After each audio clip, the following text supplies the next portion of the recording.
Hi guys, so today I am going to be talking about what is taking place all over our globe right now.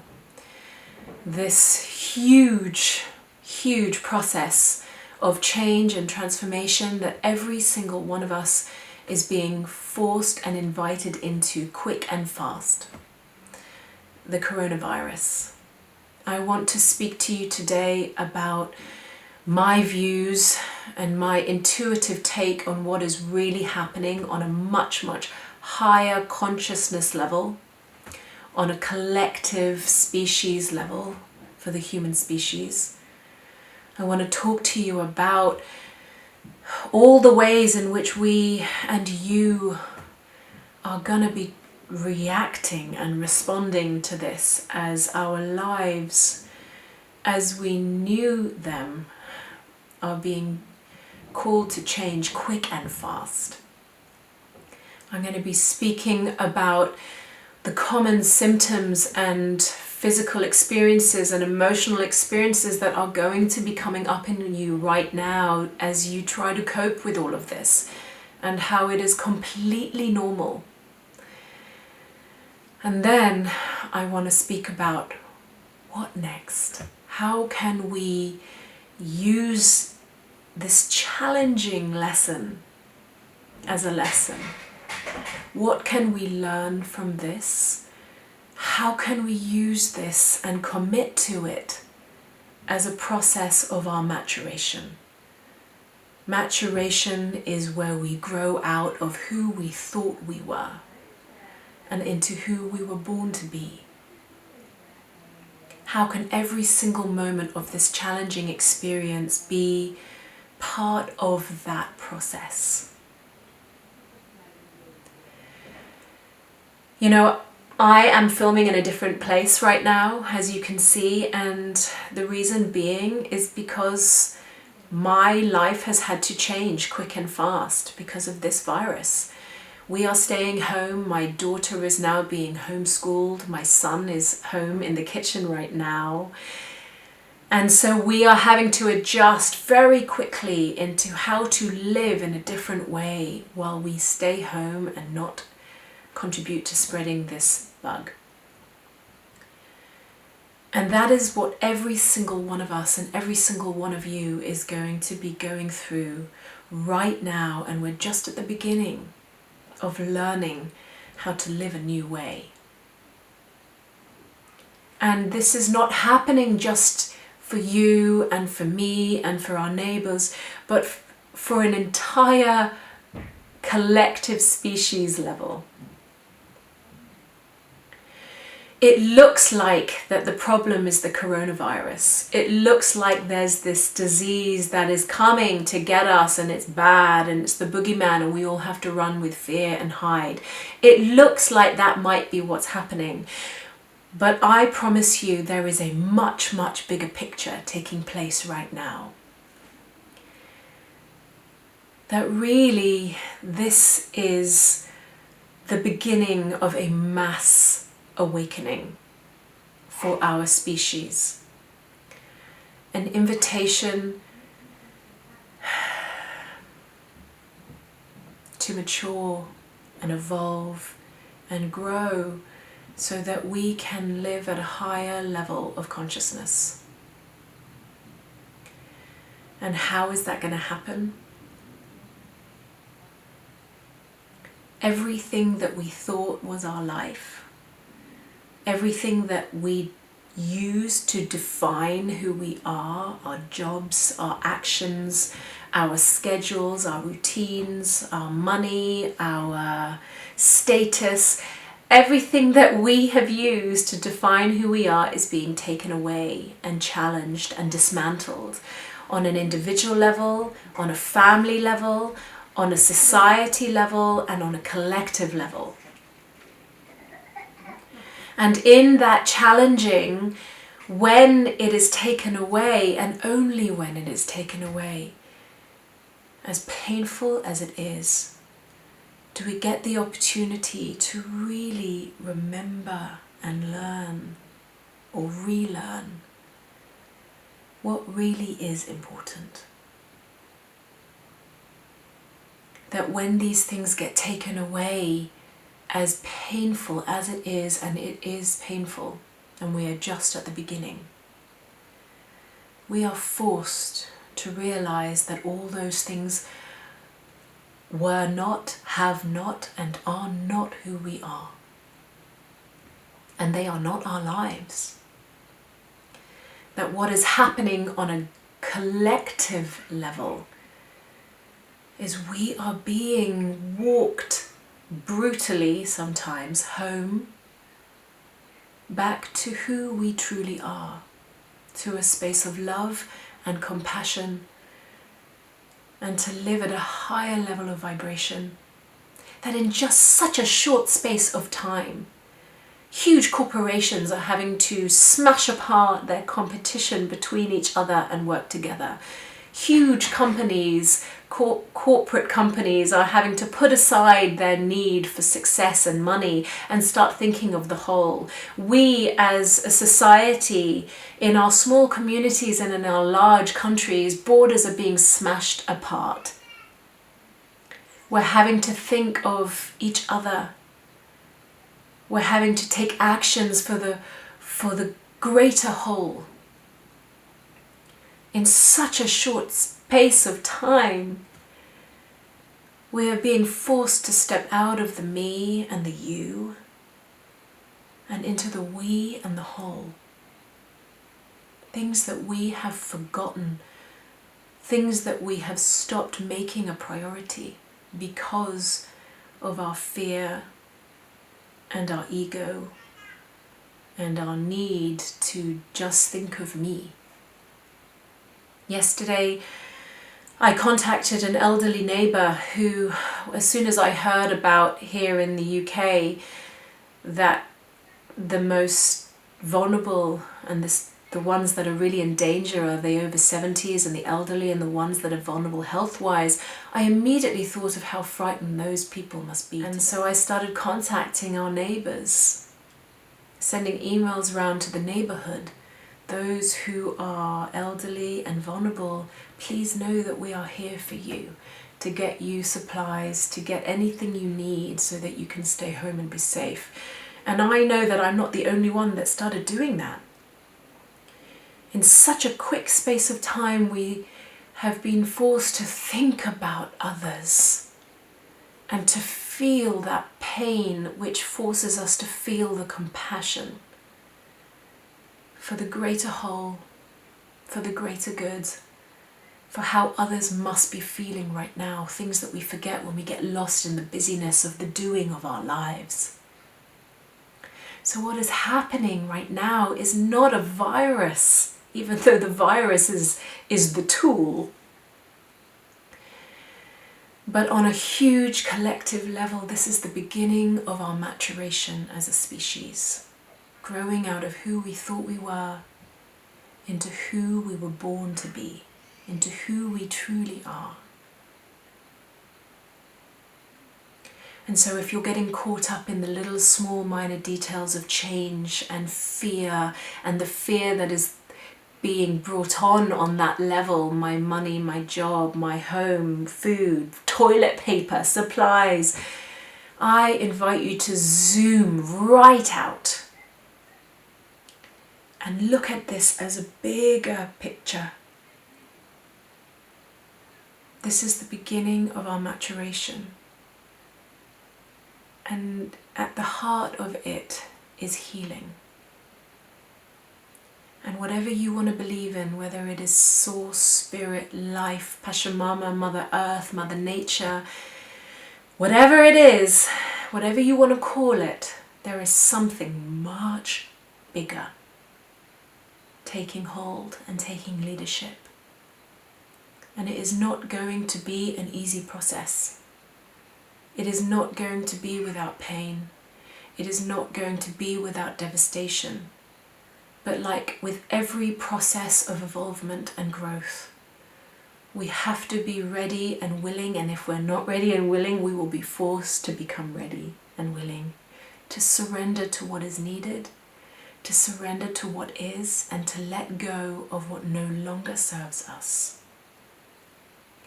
And in our humble surrender. When we can do that, we allow the possibility of something new to come through.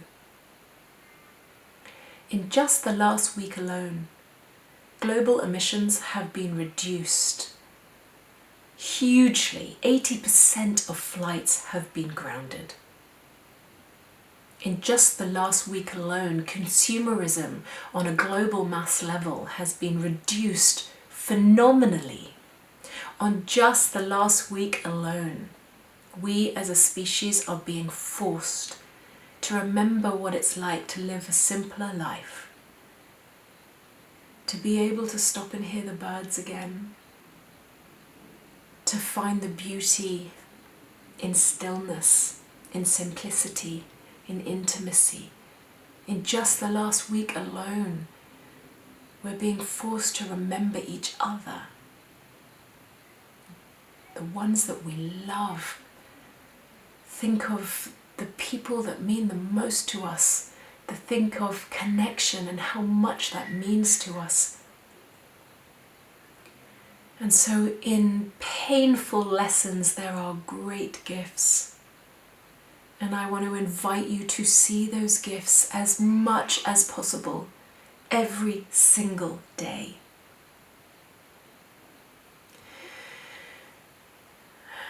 How you may be reacting to this, it is very common as human beings in our way of dealing with trauma, which is really what is happening. In our way of dealing with huge change, quick and fast, like a car crash, or like a death, or like when I lost a baby, or when you have a relative who has cancer, or when you have these huge, painful, difficult moments in time, it's traumatic and they happen quick and fast, and it's like the carpet's being pulled out from under your feet. Now, the way we cope with that, or try to cope with that, is we either resist it or we submit to it. And that is the two most common strategies that we as human beings deal with challenges.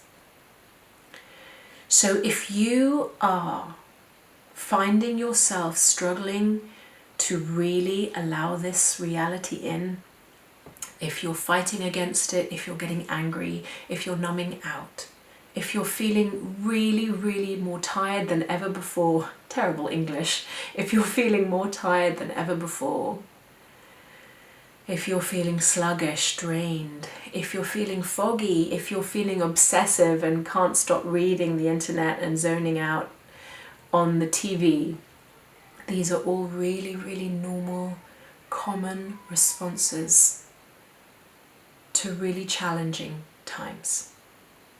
So the first thing I want to tell you is that it's okay. Please be compassionate. Try to find compassion.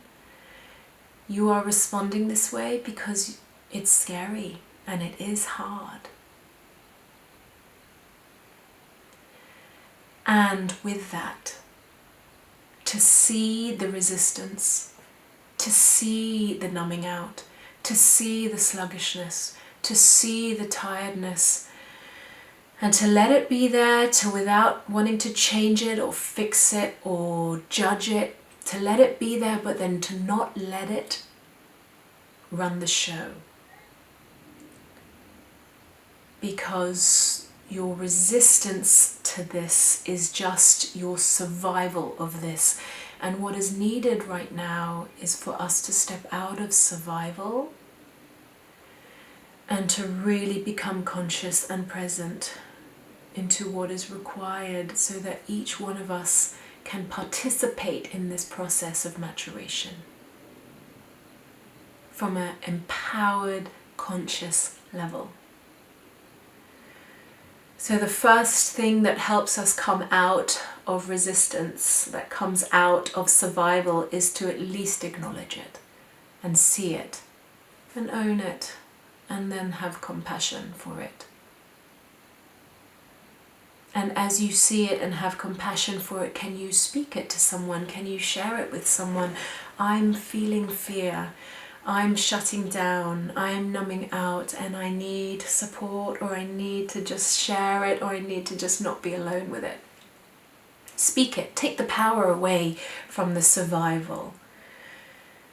Because each one of you is so much more powerful than survival. You just may not know it yet.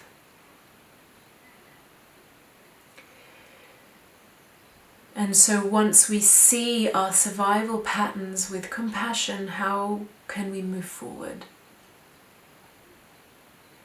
Surrender is the first thing that comes to mind, and it is something that will come every single day, every single moment as this begins to unfold more. We are in the complete unknown. And as we move into the unknown and the things that we do know get taken away, the ways in which society functions, the ways in which we have functioned in our lives,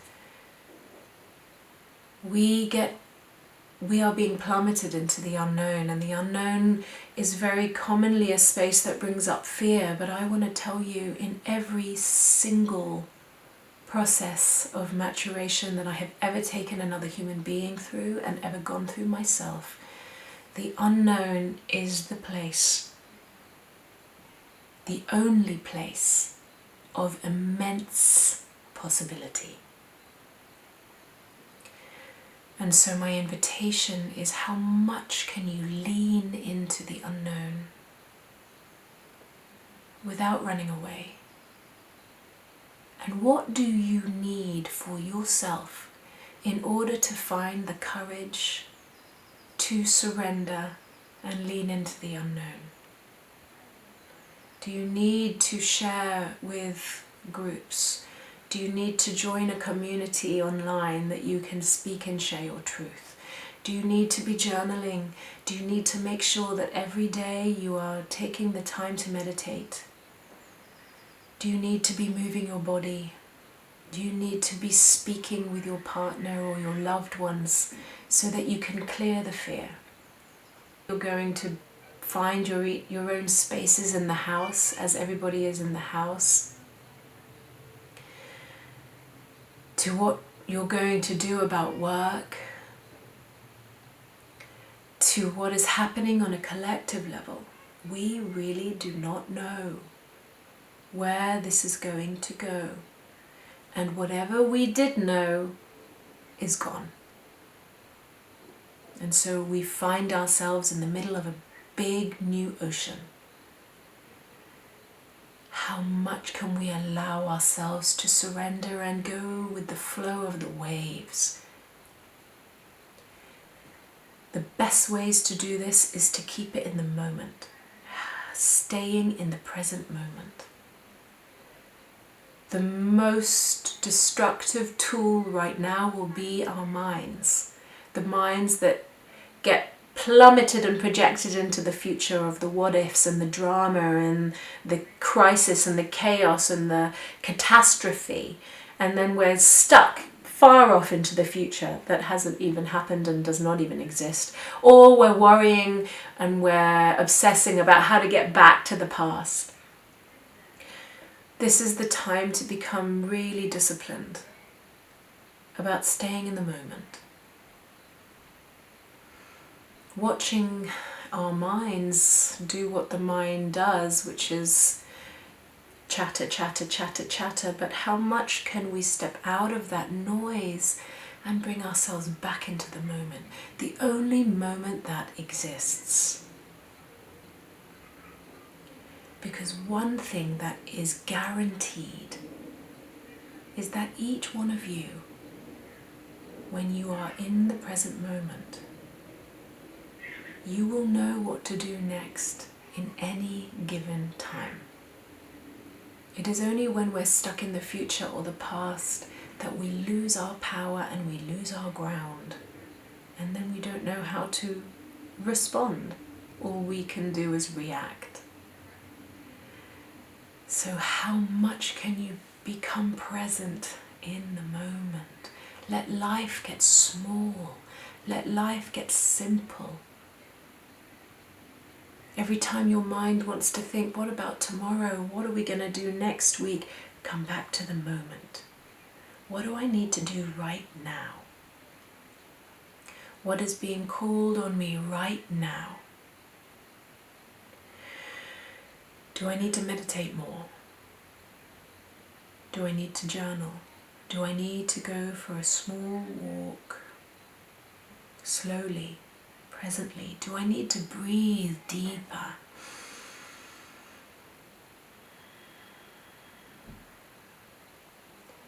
Coming back to the present moment. And from that space, make choices. What feels like the most empowering thing to do about how to care for my family, how to care for my elders, how to care for myself, how to care for society, how to care for each other.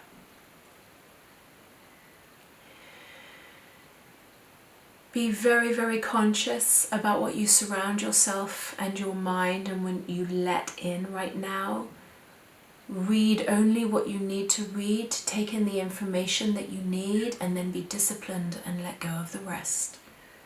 So that you don't get consumed in the catastrophe and the drama and the fear. Each one of you is more powerful than you may even believe. And as painful and as difficult and as scary as this feels, this is the beginning of your maturation. I want you to remember this. Every time you feel like you're getting lost again, trust the process. Trust the bigger whole. Make the choice to trust, even though it may seem impossible. We are in this together. It is no longer about you or me or them. We are all in this together. I'm here with you. You're here with me. We are here together.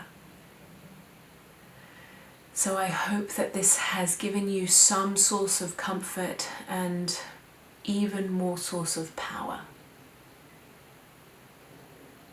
I believe in you and your capabilities of standing and honoring your power through this huge process of maturation.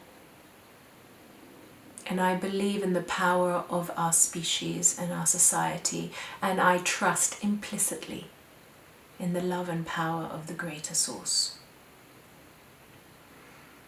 And I would like to invite you to believe this too. So I send you love.